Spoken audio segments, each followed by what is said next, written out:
Hello everybody.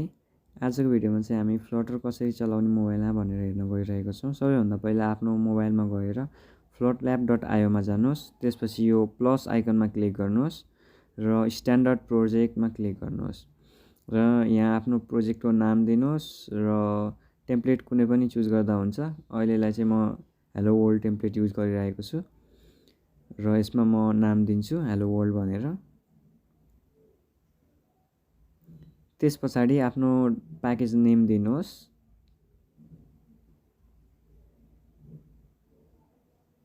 र create बटनमा click गर्नुहोस्। यो क्रिएट हुन टाइम लाग्छ अनि यसलाई ओपन गर्नुहोस्।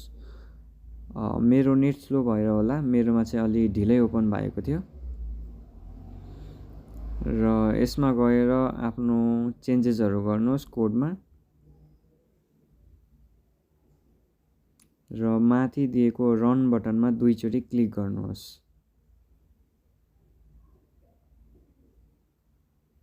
रन बटन चाहिँ यहाँनिर छ, वेब क्लिक गर्नु होला।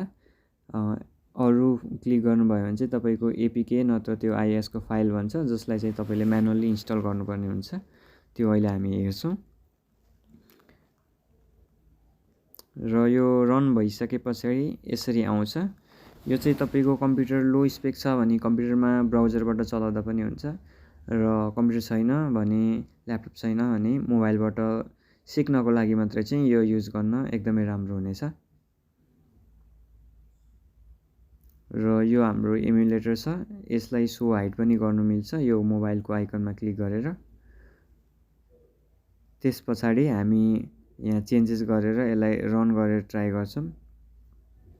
सो यसले चाहिँ मेरो नेट स्लो भएको भएर होला अलि धेरै बेर लिएको थियो बिल्ड हुनको लागि र रन हुनको लागि।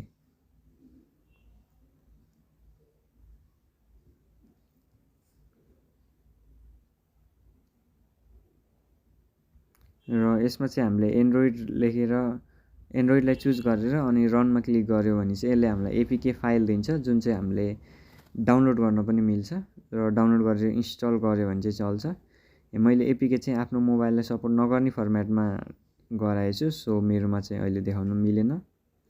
र तल बटम नेभिगेसन बारमा चाहिँ आउटपुट भन्ने छ, यहाँ बिल्ड र आउटपुट्सहरू लगहरू हेर्नु मिल्छ र यो कोड भनेपछि यहाँ कोड गर्नु मिल्छ र फाइल स्ट्रक्चर चाहिँ यहाँबाट हेर्नु मिल्छ। फोल्डर बनाउनको लागि चाहिँ आफ्नो त्यो रुट फोल्डर नत्र जुनमा बनाउने हो त्यसमा क्लिक गर्नुहोस् र त्यहाँ प्लस भनेर आउँछ अनि फोल्डरको नाम दिनुहोस्।